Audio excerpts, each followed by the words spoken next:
अफ़सोस जहिड़ी इहा ॻाल्हि आहे सिंध पुलिस ते माना मूंखे त हैरत आहे त हू वरी निकिता आहिनि ॿाहिरि त तव्हां ॾिसो त सभ खां पहिरीं हिकिड़ो वर्दी सां पुलिस वारो अची करे जेको हिननि खे मुबारक थो ॾिए त माना इहो बि सुवाल आहे सॼो शहूर ॾिसे सिंध जो त पुलिस छा जूं मुबारकूं थी ॾिए पुलिस खे कहिड़ी ख़ुशी आहे हाणे तव्हां ॾिसो सॼी सिंध ॾिसे त हीउ अफ़सोस जहिड़ो मक़ाम आहे सिंध पुलिस जे लाइ हथ सां भॼाए करे हुननि खे ज़मानत वठाए ॾई आहिनि। अच्छा उमेर बाबा ॿिन्ही धुरियुनि पारां अवाम बि पुलिस ते इल्ज़ाम लॻाए पिया सहूलियतकारी जा ऐं बुरहान चांडियो ऐं सरदार चांडियो पारां बि अवां ते बि इहे इल्ज़ाम लॻाया पिया आहिनि त पुलिस अवां जी सहूलियतकारी करे पई। सरदार चांडियो जो इहो चवणु आहे त जॾहिं अवां मेहर में धरणो हुयो उन धरणे जा गिल्म ऐं गालीचा कालीन जेके आहिनि उहे अवां खे मिलियल पुलिस एहलकारनि पारां विछाया विया हुआ पुलिस एहलकार अवां जा साथारी बणियल आहिनि। पहिरीं त हिकिड़ी शइ मूं पहिरियां ई वीडियो क्लिप मां हाणे तव्हांखे बि फॉरवर्ड कयां थी हले थी पई सोशल मीडिया ते गर्दिश थी करे पई त पहिरियां अची करे पुलिस वारो हिननि खे मुबारकबाद पेश करे थो। ॿी ॻाल्हि त हीअ जेकॾहिं चवनि था त पुलिस असांजी साथारी आहे त असां ॿी ॻाल्हि त असां ते को क़तल केस आहे असां को कातिल आहियूं ॿी हीअ शइ इहा जेकॾहिं हीअ इल्ज़ाम तराशियूं कनि था त इहा वीडियो क्लिप प्रोवाइड कनि आहे जी सिंध पुलिस खे त पुलिस जेके चवनि था हिननि बकौल हिननि जे त गिल्म वग़ैरह विछाए पई त उहे वीडियो क्लिप हू जेको आहे सो IG साहब खे बि ॾियनि मीडिया वारनि खे बि ॾियनि ऐं जेको हिननि खे थ्रू प्रॉपर चैनल को एक्शन खणणो आहे त भले खणनि बाक़ी हे कूड़ चवंदा आहिनि लानतुल्लाह अलल काज़िबीन कूड़नि ते ख़ुदा जी लानत आहे सो हीअ पिया त कूड़ कनि कूड़ कंहिंजा चवंदा आहिनि पंहिंजे घर जा न आहिनि सो हीअ हिननि खे जेको वणे कनि जेका शइ थ्रू प्रॉपर चैनल हलनि हीअ जेको पुलिस वारो हिननि खे मुबारकबाद पेश करे थो त तव्हां पाण सम्झो IG सिंध पुलिस जॾहिं पाण इहो एडमिट करे थो त असां ते सिंध गवर्नमेंट जो प्रेशर आहे हिननि जी पुलिस पई चवे त असांखे सिंध गवर्नमेंट जो प्रेशर आहे त असां ॾोहारियुनि ते हथु हल्को रखो हू पाण भरी कोर्ट में पिया था एडमिट कनि मां चवां न चवां पर जॾहिं IG सिंध पुलिस पाण चवे थो त पोइ हाणे ॻाल्हि सॼी वाज़े आहे ऐं सॼी ॻाल्हि वाज़े थी वई त सिंध पुलिस कंहिंजी साथारी आहे। ॿिनि ॾींहंनि में जॾहिं SSP इरफान समूह साहब अची करे ज़बान ॾिनी असांखे त तव्हां प्रोटेस्ट क़दम कयो असां हुननि जो जेको आहे सो हुनखे बुरहान चांडियो खे अरेस्ट कंदासीं। ॿिनि ॾींहंनि में हुन छा कयो माना सिंध पुलिस पंहिंजी टोटली साख ख़तमु करे चुकी आहे। सिंध पुलिस मूंखे त माना अफ़सोस आहे असां त हैरान आहियूं त सिंध पुलिस हिकिड़ो डिपार्टमेंट आहे ऐं हीउ डिपार्टमेंट त गैर जानिबदार हुजे हीउ डिपार्टमेंट त जेको आहे सो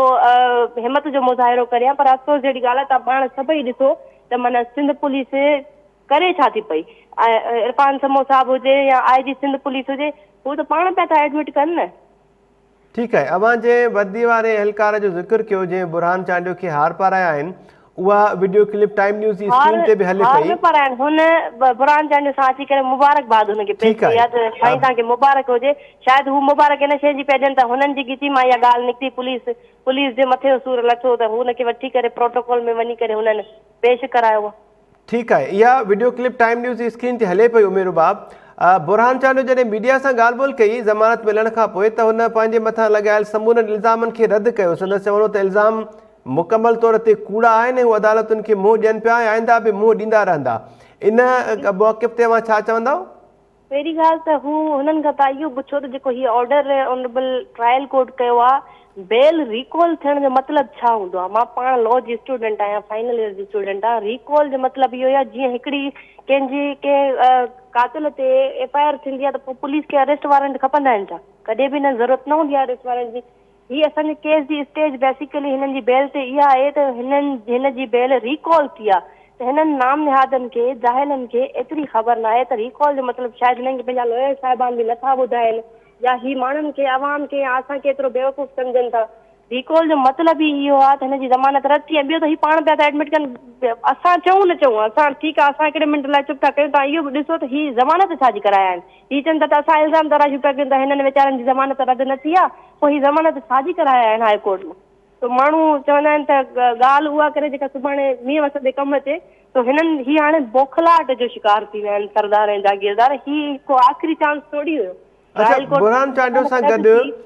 सरदार चांडियो साहब जेके वॾा भाइर आहिनि जिन जी ज़मानत मंज़ूर कई हुई मेहर जी अदालत उन्हनि बि मीडिया सां ॻाल्हि ॿोल कई ऐं सरदार चांडियो जो इहो चवणो त अवां जी का ताक़तवर ऐं सघारी धुर आहे जेका मुकमल तौर ते सपोर्ट करे पई अवां खे फैसिलिटेट करे पई हिननि सरदारनि जागीरदारनि जे ख़िलाफ़।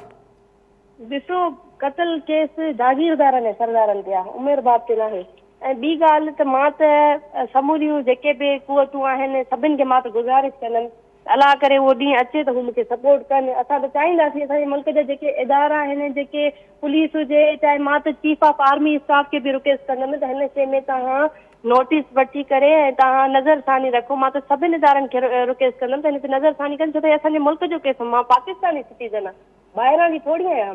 मां त इहे रिक्वेस्ट कंदमि सभिनि खे त हू मुंहिंजी मदद करनि ऐं मूंखे इंसाफ़ ॾियाराइनि। मुंहिंजे घर में एतिरो ज़ुल्म थियो आहे, 3 क़तल थिया आहिनि ऐं असांजी सभिनि सां गुज़ारिश आहे त असांखे सपोर्ट कनि, चाहे कहिड़ियूं बि सियासी पार्टी छो न हुजनि। असां सभिनि सियासी पार्टियुनि खे गुज़ारिश कंदासीं, इवन पीपल्स पार्टी सां बि असांजी का दुश्मनी न आहे। असां पीपल्स पार्टी खे इहा ई शइ सम्झाइणु पिया था त तव्हांजा जेके MPs आहिनि मफ़रूर थी था वञनि। तव्हां ॾिसो ॿियो दफ़ो बुरहान अदालतुनि मां भॼी वियो आहे, त हिननि खे त गैरत अचणु घुरिजे त हीअ सरदार पिया त सॾाइनि ऐं हीअ फरार थी था वञनि। इहे शयूं सॼो सिंध जो शोर त सम्झी चुको आहे। इनशाला उहो वक़्तु परे न आहे त तव्हां सभई असां हिननि खे फांसीअ फंदे ते ॾिसंदासीं। अच्छा, इन केस खां हटी करे जेका ॻाल्हि ॿोल कई सरदार चांडियो मीडिया जे साम्हूं,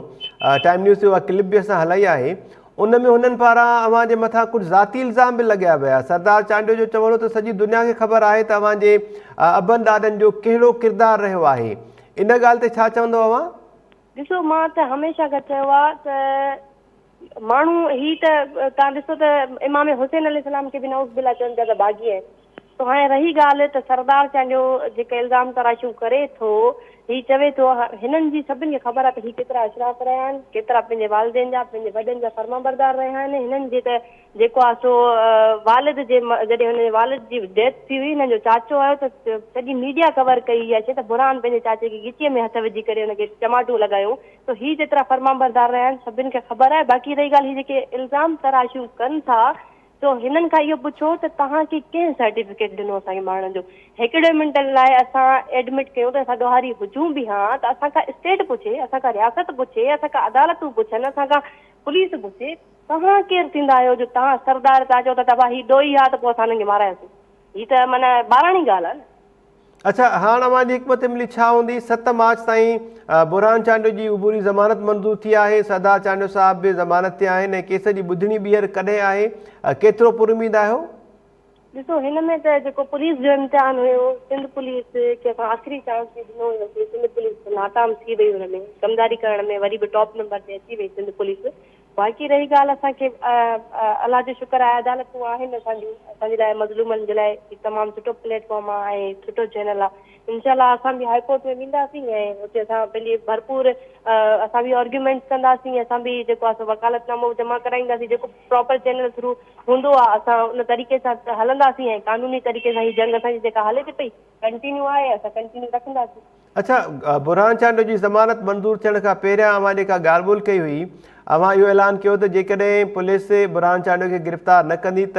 अव्हां सॼी सिंध बंदि कराईंदव ऐं सॼी सिंध में मुज़ाहिरा कंदव। हाणे एहतजाज जी हिकमत अमली अव्हांजी छा हूंदी ज़मानत मंज़ूर थियण खां पोइ? ॾिसो, ज़मानत ऑनरेबल कोर्ट ॾिनी आहे ऐं अदालतुनि जो जेको असां अदालतुनि जी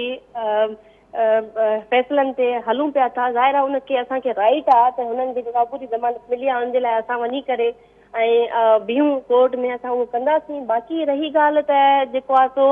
2 ॾींहं असां वटि हुया, छो त हिननि जी ट्रायल कोर्ट ज़मानत रद्द कई हुई न। बेसिकली ट्रायल कोर्ट ज़मानत रद्द कंदी आहे, उन खां पोइ उबूरी ज़मानत जेका हूंदी आहे 14 डेज़ या हिननि खे मिली आहे हिकिड़े महीने जी ज़मानत। ठीकु आहे, हाणे उन महीने जे लाइ हिनखे अरेस्ट नथो करे सघिजे। उन महीने खां पोइ जॾहिं असां पूरो थींदो ऐं बीहंदासीं वञी करे त उते ज़ाहिर 2 पार्टीज़ मौजूदु हूंदियूं ऐं ऑनरेबल कोर्ट ॿुधंदी करे ॿुधी करण खां पोइ फ़ैसिलो ॾियणो आहे त अगेन हिनजी ज़मानत रद्द थिए थी या आया की हुनजी कंफर्म थिए थी। तो रही ॻाल्हि त हिन में सॼो टोपी ड्रामो बेसिकली सॼो सिंध पुलिस करे वई, त सिंध पुलिस असांखे ज़बान ॾिनी, असां वाइदा वचन कया त असां हुनखे अरेस्ट कंदासीं, पर सिंध पुलिस जेको आहे सो नाकाम थी वई। हाणे तव्हां ॾिसो, समूरी सिंध सुञाणे हिननि खे, जेके सिंध पुलिस में कुझु ऑफिसर्स पाण खे सम्झंदा आहिनि त हू